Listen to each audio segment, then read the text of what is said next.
we've seen a massive adoption, acceleration of the need and use of immersive solutions, mainly 3D, because 3D is becoming an important component for creating digital assets, utilizing in so many different ways for replacing physical products, and the need to use physical products to create content, to sell products, and to engage with users. Right now in 2022, we have more than 3,000 individual users using our platform to create immersive content and solutions to upload and push up to their e-commerce channels, but also to use in their physical channels as QR codes.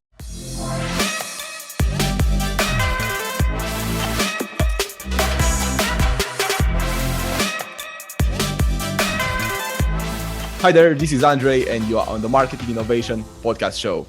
Our special guest today is Mike Charalambous, who is an old friend of mine, a serial entrepreneur and founder of 3Dium, one of London's leading 3D technology solutions for e-Comm, display, and AR. And today we'll discuss the Metaverse, NFTs, marketing in this upcoming realm, as well as opportunities for early adopter brands.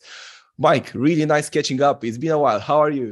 It's a pleasure, man. It's a pleasure. I think last time we were organizing to catch up over beers in a physical bar. Next time it's going to be in a digital bar in the Metaverse. So times are changing fast. Yeah, see you in the central end. Exactly. Yeah, really exciting.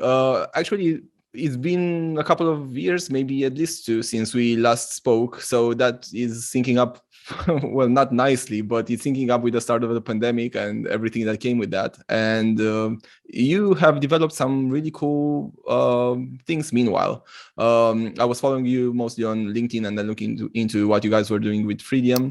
And I think this is going to be a really fun episode because it aligns very much with the specific of our episodes here on the podcast, which is getting our listeners closer to the innovation that is happening within the tech space and marketing specifically. And I think it's going to be a lot of insight and learnings to take away for you guys out there that are looking to see new opportunities or are maybe interested in this Web 3.0, the Metaverse, NFTs, and how the brands that you are marketing or your own companies can leverage the changing customer behavior or this space in general. Yeah, and really exciting. So, Mike, let's talk a bit about you. Let's introduce you a bit to the audience. What's your story? What's the story behind 3Dium? Yeah, so we started 3Dium over beers and nachos in a nice diner in London. But rewinding back, I was very much involved in the consumer electronics and agency world back in the day. So I used to work with Nokia on the Tech Scout team, finding different software and hardware, solutions that could work for the Lumia phones. Then I changed ships. I joined Wonderman in WPP. We were still working with Nokia and some other consumer electronic companies, trying to support them on the brand strategy side about rolling different consumer products across different markets. And that's where we started seeing that e-commerce and in general digital engagement was becoming very critical, very important for the brands. So as a side hustle, we were meeting with a few friends, which all of them were, experienced in different fields in their own ways. And we were thinking about ways as to how we can further elevate the digital experience as to how brands can engage with users from a product display perspective, but also from creating commerce experiences that can elevate the purchase intention and trust for users to put their credit cards and buy products. So this is how 3Dium was formed, with our mission to make 3D and AR solutions very much accessible to everybody, to all sorts of different brands, agencies, small to medium companies, to be able to use them and elevate their commerce channels, whether that is in e-commerce or physical or omni-channel. And very recently, we also allow them to utilize them and distribute them within the Metaverse. 3Dium is a team of 5 founders. I'm one of the co-founders and the CEO of the company. Ever since the launch of the company in late 2017, we grew from a team of 5 to a team of 50 people. We are headquartered in London, but we also have offices in Serbia, Germany, and most recently in the US. Nice. Sweet. That's a very nice growth there. What's fueled it? Was it tapping into the sort of metaverse specter, or was it the adoption that fueled your fast growth?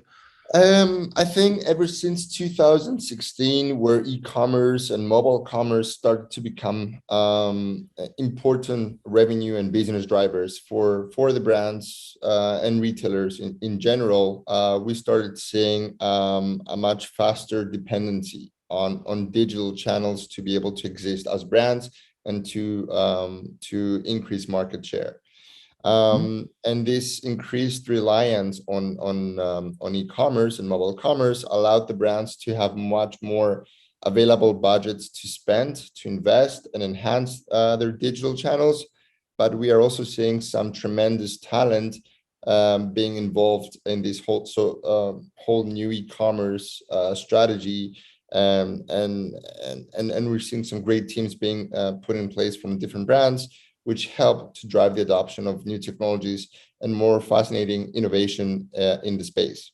So these are great foundations to see a rapid evolution in e-commerce. And fast forwarding from 2016 to 2020, we've been seeing brands slowly adopting 3D and immersive solutions to pilot a few of their product launches. But also the pandemic has massively, escalated the need for digital transformation. So we've seen many brands putting digital transformation in the forefront of their strategy, of their priorities. So e-commerce, mobile commerce, digital channels have been an important element that which they had to further revolutionize in order to stay relevant in that ever-changing consumer environment and ecosystem. So we've seen a massive adoption, acceleration of the need and use of immersive solutions, mainly 3D, because 3D is becoming an important component for creating digital assets, utilizing in so many different ways for replacing physical products and the need to use physical products to create content, to sell products, and to engage with users. And, we, as one can say, we were probably in the right time, in the right space to get enough attention for all these big brands that they were looking to embrace 3D and immersive commerce solutions. So we had a product that it was already quite advanced for its time, and it was able to cater all these advanced and massive and scalable requirements that the brands, enterprises and agencies wanted at the time. And this is how we started rapidly gaining traction and market share. So right now in 2022, we have more than 3,000 individual users using our platform to create immersive content and solutions to upload and push up to their e-commerce channels, but also to use in their physical channels as QR codes. But we also have more than 40 enterprises across different verticals using our technology at scale to innovate with their e-commerce, omni-channel and metaverse channels. All these users and enterprises are using our technology to be able to create 3D and AR product explorers, 3D and AR configurators, 3D and AR display ads. And very recently, they're also using our platform to optimize their existing 3D models to create 3D ready, 3D metaverse ready, if you like, wearables and products, which they can then sell in the metaverse worlds directly to avatars. And as we typically say to our brands and partners, you create 3D once, you use 3Dium to sell it thrice. So it gives them multiple ways in which they can benefit and utilize their assets and start seeing a great ROI across different channels using our engine. Some of the brands we work with include Diageo, Farfetch, a lot of brands from LVMH Group, some brands from Richmond Group. We also work closely with a lot of creative agencies and media agencies such as McCann and Wavemaker. And we have very strong partnerships with all different metaverse worlds such as Decentraland, Sandbox, Digital Village, and OVR. Mm-hmm. Very nice. So what would be the most to have like a smooth transition towards the metaverse, because I really want us to get there, but just so we have a starting point, what's the most popular e-commerce solution that you or your clients use from what you guys offer? Every 6 months, the answer to this question changes. If you asked me that question a year ago, those would have probably been 3D configurators. A lot of the brands, they were looking to elevate their personalization experience on their e-commerce sites. So creating 3D configurators that would allow users to configure products in real time using 3D, using configuration techniques, really drove strong engagement and conversions for the brands. Then the more the brands kind of like mainstreamed the solution, they then starting to see how they could elevate their product display pages, the so-called PDP pages.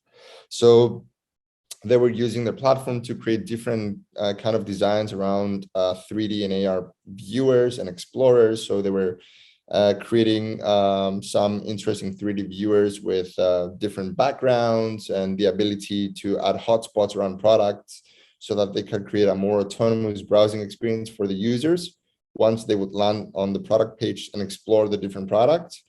And right now, we're also seeing a lot of the brands coming to us asking if they can use their 3D products to create 3D NFTs.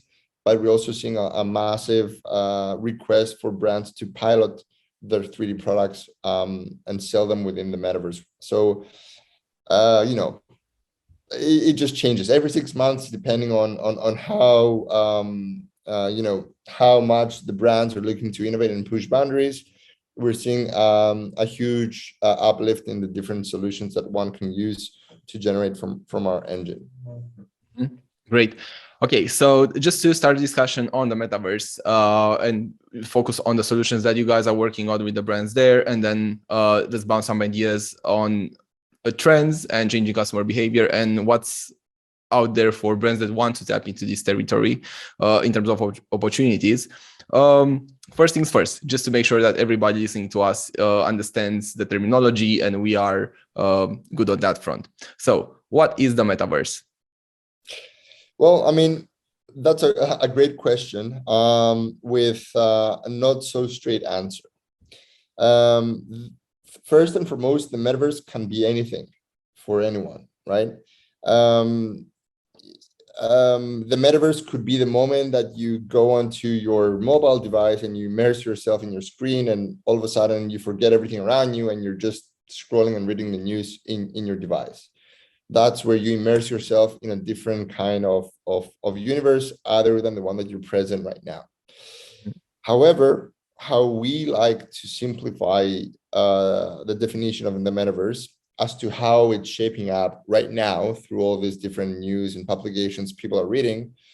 The metaverse is basically the era where consumers and users and individuals like you and me are ready to spend $1, $100, $1,000 to purchase and own a digital asset, the same way that they would spend those kind of money to acquire a physical product.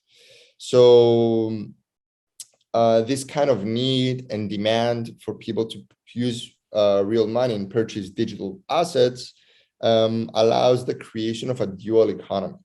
So all of a sudden, a brand, namely Nike, could be selling directly to Mike as a physical consumer the Air Jordan sneakers, but at the same time, they can go and attract Mike's digital identity avatar and sell to him digital Nikes for his digital lifestyle.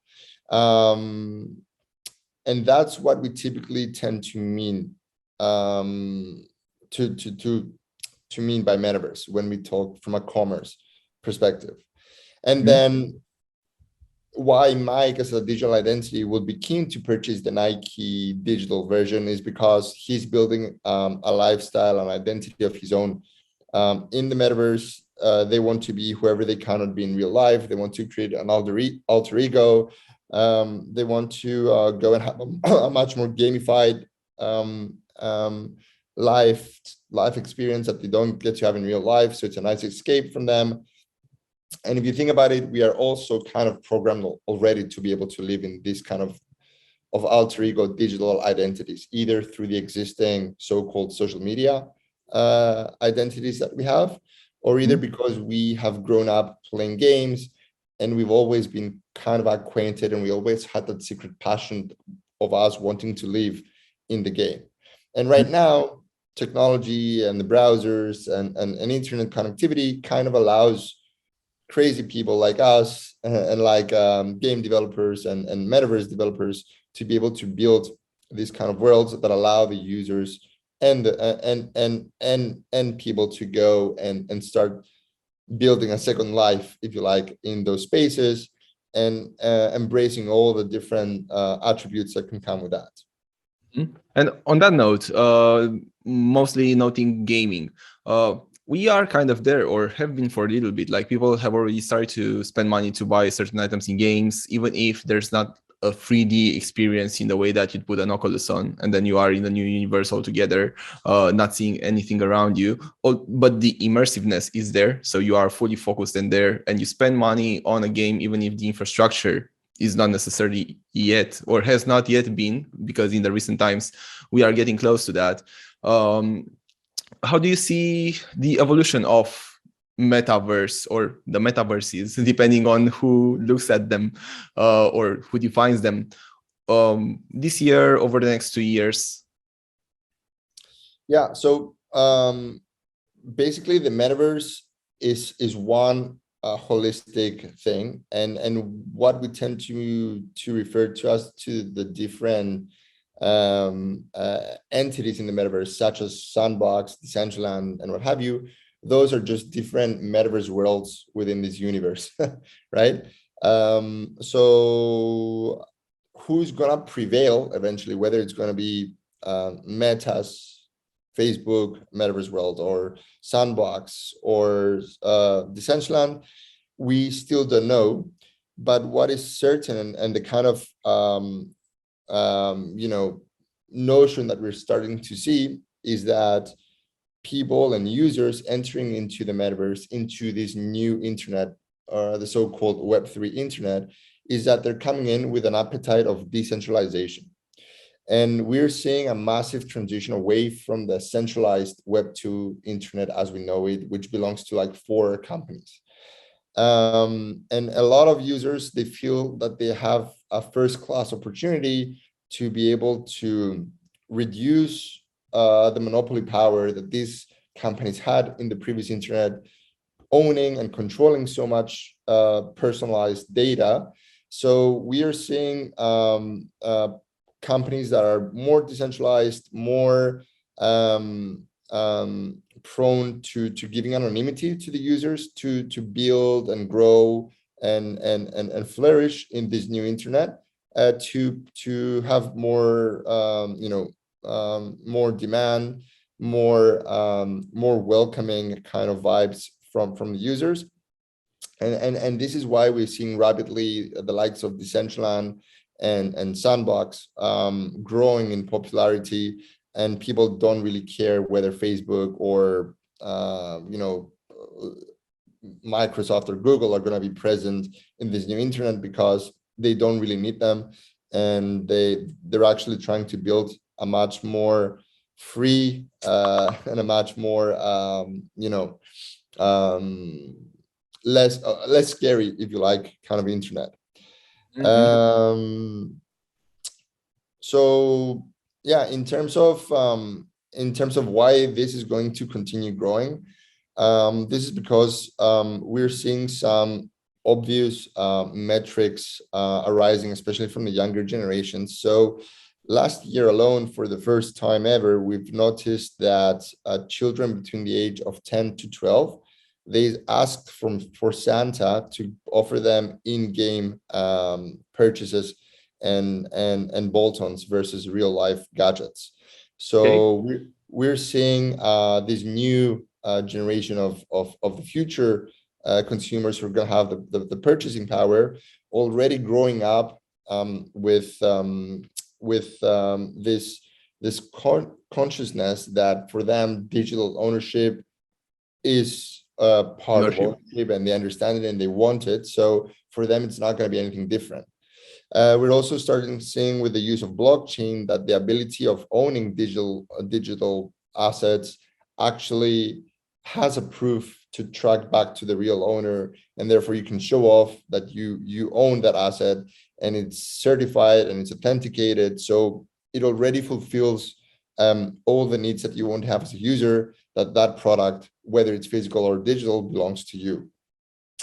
So this is just the beginning, and we're definitely seeing a massive adoption of users going into the space and looking to spend money and wanting to fulfill that need and void, if you like, to own digital assets and see how they're going to be using them across their real lives and their digital lives.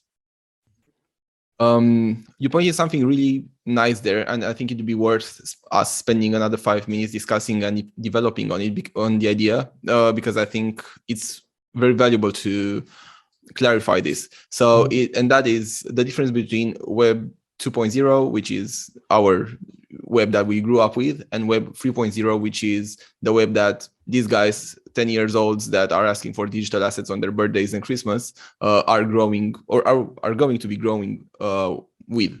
And here, when we talk about Metaverse, one clarification or idea that I would like us to discuss that I think is going to be very interesting is that when we talk about Metaverse, it's not only us going into some game-like universes, let's say a Counter-Strike map or something like that, and then just living there and having these brands there and whatever, by using some glasses, some AR glasses, VR glasses, but also it comes with a component of decentralization and with everything that, like all the values that can be attached to something like Metaverse world, which would be, you know, power to the people and digital transactions, non-monetary, like non-fiat currency, and all these things. So what's your view on this? I think it's bound to happen that eventually tokenization is going to be a core component of the Web3. We are already seeing some interesting cryptocurrencies such as Bitcoin, Ethereum, Polygon, even currencies from Sandbox and Decentraland already starting to be used for people to transact. And we're seeing a lot of people also storing these currencies in their wallets, and sometimes they tend to prefer to transact with them rather than the fiat currencies such as dollars and euros. And there's strong indications in the market that in the next couple of years, there's not going to be much difference between which currencies users are going to prefer to transact with. As an additional add-on, basically, and a benefit for the cryptocurrencies is that, and the tokenomics we're talking about, is that we're going to start seeing less price deviations within jurisdictions. So let's say a can of Coca-Cola that it's worth 0.01 ETH in Germany, it will still worth 0.01 ETH in Ghana, let's say. So you're not going to be able to see too many price discrepancies and price wars between products, and there's going to be a much more real pricing, basically, if you like, in the markets. On top of that, many brands will now have the ability to create their own currencies, which in turn will allow them to reward their own users if they start engaging with the different brands, with the different ecosystems. And this is also a huge component of the Web3, which is all about rewarding your users, either financially or with different other rewards that can cement and show the respect that a brand wants to show to their loyal customers, to their loyal fans. So it's going to be an interesting way in how we see that shift of loyalty mechanics that we were acquainted with in Web 2 and how we're going to be acquainted with them in Web 3.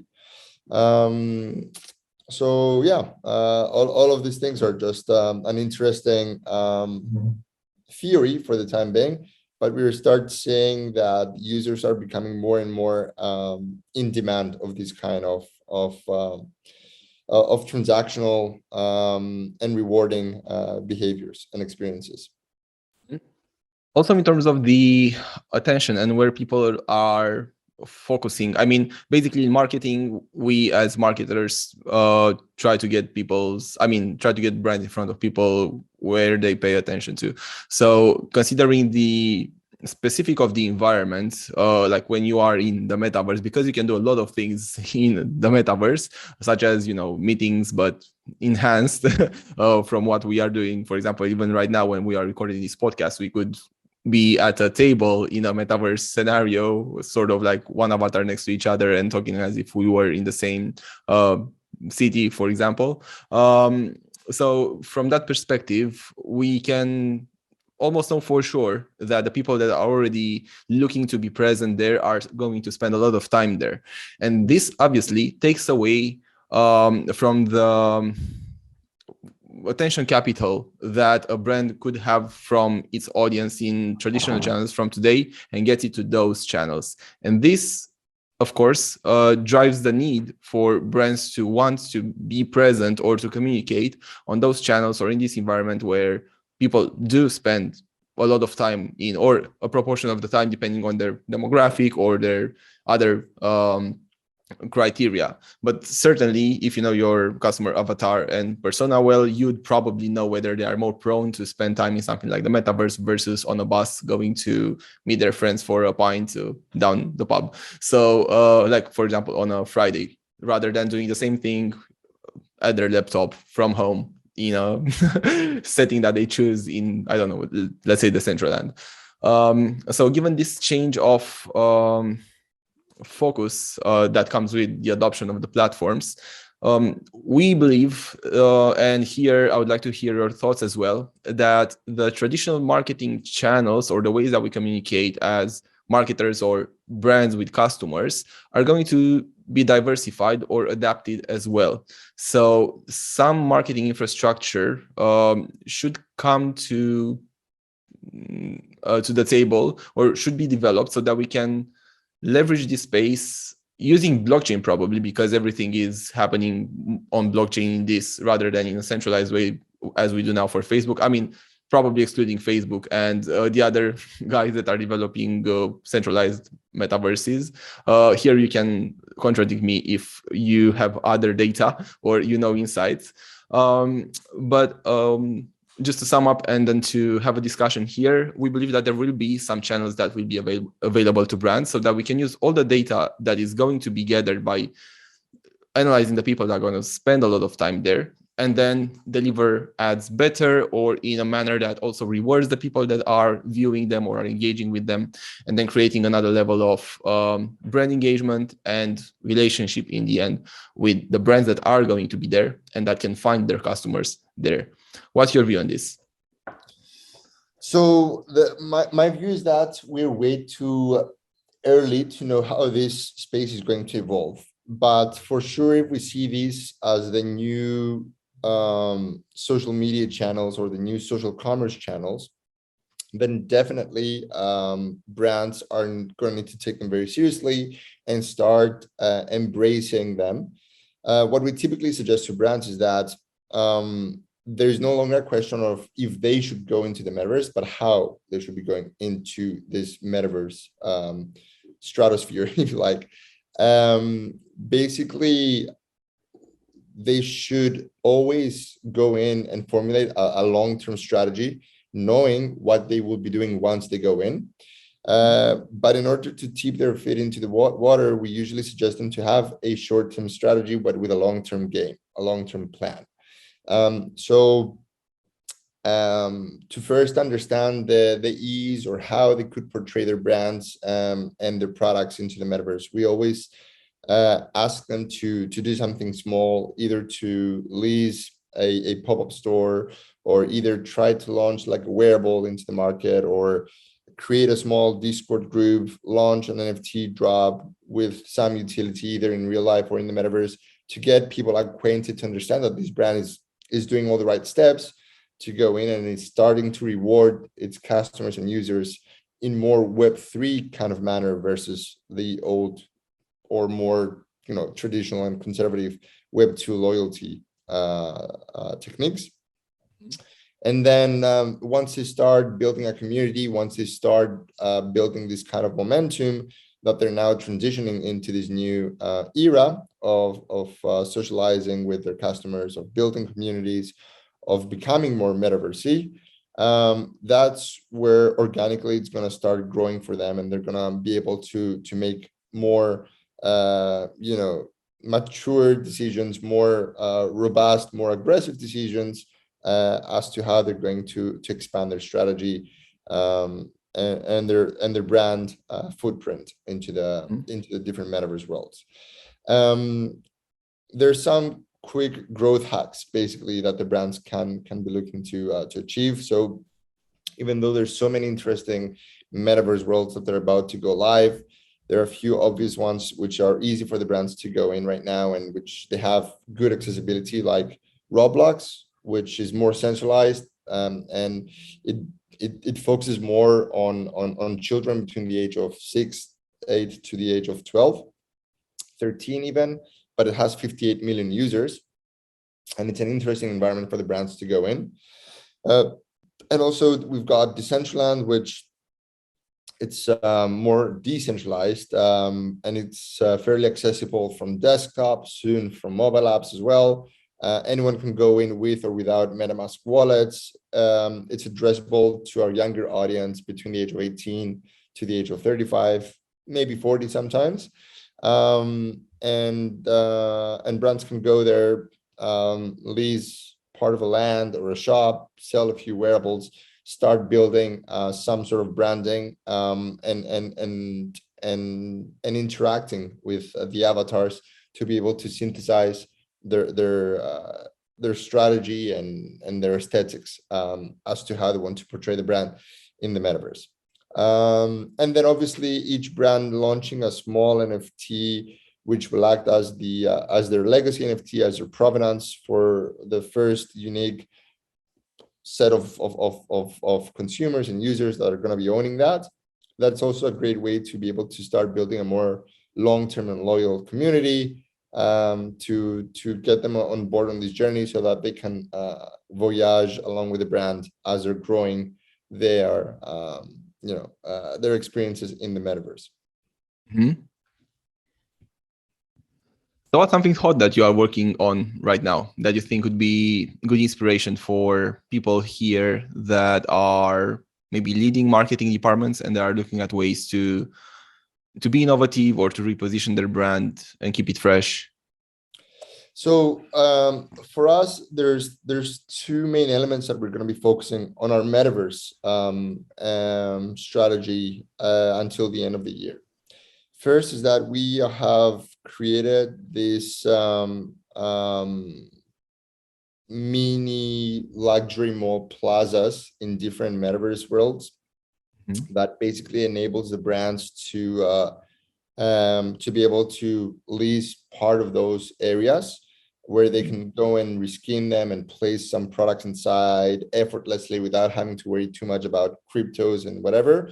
So it's an easy transition for them to navigate from the traditional e-commerce experience to the meta commerce experience, all they need to do is just convert their 3D models and make them metaverse ready. And this will allow them to start announcing that they have a place in the metaverse and start building a nice marketing and PR campaign around them, but also start extracting some interesting user behaviors and data that will allow them to synthesize a much more holistic meta commerce strategy as they grow and they become more mature in the space. The second thing that we're testing a lot is basically avatar behavior. So we are looking to play a lot with different APIs that will allow the brands to be able to see how avatars that purchase their digital sneakers or digital hoodies are actually utilizing them in the different metaverse worlds. Are they wearing them for XYZ amount of days or hours? Do they spend more time doing specific activities with that? And this will then ultimately allow the brands to see how they could reward their users through this kind of data sets that they're amassing. So we're playing around different new metrics such as where to earn or sweat to earn, so the brands can actually find new kind of ambassadors and influencers in the metaverse, which they can be rewarding them with, Ethereum for every kind of avatar that crosses paths with them whilst they're wearing their hoodie, or if they spend XYZ amount of time wearing that specific hoodie, walking around the metaverse or jumping or engaging into different sorts of activities, again, they can be unlocking more rewards from the brands.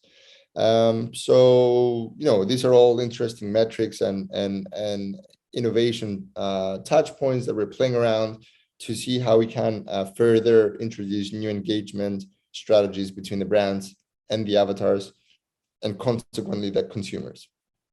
So is there a direct way, for example, for a brand, let's say a fashion brand, to go now into a metaverse shopping mall, let's say in the Decentraland, and have a pop-up store there, or have a lease on a shop that is branded up, like where's their brand, and has, I don't know, the 3D models of one of their collections in there, and people in the metaverse can visit? Yeah, so basically this is actually what we tend to encourage the brands, because first of all, we don't want them to spend too much money buying land and not even being sure if that metaverse world which they bought the land in is going to prevail or it's going to die out. So in order for them to have less risk but bigger exposure, we tend to be the ones taking the risk, if you like, amassing the lands, and then giving the chance to the brands to just come in, start playing around, understanding if this is something that works for them or doesn't work for them, or what else they need to do to optimize their strategy without spending too much money, without breaking the bank, and having a world-class opportunity to go in and just start interacting. So basically, I think that there's no right or wrong. But as I mentioned before, the easiest way for the traditional brands to be able to go into the metaverse without feeling too iffy, too afraid, is to try and extract the elements that they are acquainted with in real life, in the high street, and just slowly use them using those elements and bring them into the metaverse. So because they're acquainted with leasing premises, because they're acquainted with visual merchandising, these are the key elements that we try to extract from the high street in real life, bring into the metaverse with more metaverse vibes and with a different kind of engagement strategy for them to be more appealing to the avatars and to the audience that is right now spending time in the metaverse. And we try to smoothly bring the brands in without scaring them too much and without confusing them too much. In terms of budgets, what would be a ballpark or an average, maybe smallest budget that somebody should look at allocating for a test like this? This is really a question that varies according to the size of each of the brands. I mean, we can say 100K and would mean nothing for brands like Louis Vuitton. We could say 5K and it would mean a lot for a small to medium retailer in the high street right now. The good thing is that there's a budget that can be catered for any kind of appetite.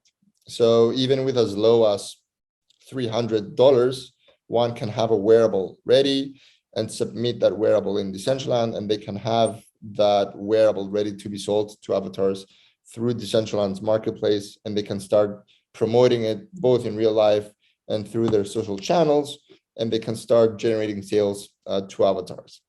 Somebody else position themselves into, you know, that kind of brand that is there. Exactly, right? Or they can spend $10,000 or $20,000. They can lease a few pop-up stores here and there. They can reskin them. They can put a few products as display. They can do even some, events or webinars through those shops to get people in. They can launch some rewards. So, you know, it really, really varies, but a budget should never be an obstacle for them to go in because there is something that can be catered for any kind of budget size. Nice. Man, this was such a nice discussion and really insightful. It's the first time that we actually tapped into the subject on the podcast in so much depth. I mean, specifically Metaverse. We never really went into detail on it. So I'm really happy that we had the chance to do this with you. And also we had the chance to catch up a bit. Hopefully we'll have the chance to, you know, catch up off podcast as well pretty soon. We should organize. But yeah, until next time, if there's people that want to get in touch with you and potentially explore directly these opportunities that we were discussing about, or they want to propose partnerships or anything to do with that, what's the best place that they can find you and link up to you? Well, I would say LinkedIn is the obvious direct channel one can get in touch. But then there could always be my email, which they can get through you, I suppose, if they want to get in touch. And we somewhere here we will have the link to go to 3Dreams website, so they can even reach out across the contact us channel. Perfect. So guys, you'll have all the links in the description of the episode, or depending on where you are streaming or listening to it. Also Mike's LinkedIn is Mike, as you will have it in the title. So his name is Charalambous, but you have the spelling there in the title of the episode as well. Mike, thank you again. Mike Chara, so I don't have to pronounce the entire surname. Sorry? My alias name is Mike Chara, so I don't need to pronounce the entire surname. It becomes confusing for a lot of people.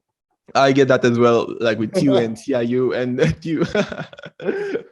Correct. Or TUI. That's an often encountered one. Nice. Awesome.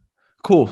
Man, thanks again for the time today. Really nice catching up. Looking forward to seeing you guys doing a lot of great stuff. Ping us when you have cool projects, and maybe we'll bring them on the podcast as well and actually make case studies of them. And looking forward to having a beer also in the metaverse, but also in real life while we are in the transition. Wherever it's more suitable, depending on the world. Sweet. Thanks again, man. Rock it. Thank you guys for tuning in today, and looking forward to catching up soon. It's been a pleasure, guys, and always remember to have fun. Yes. Thank you. Bye. Bye-bye.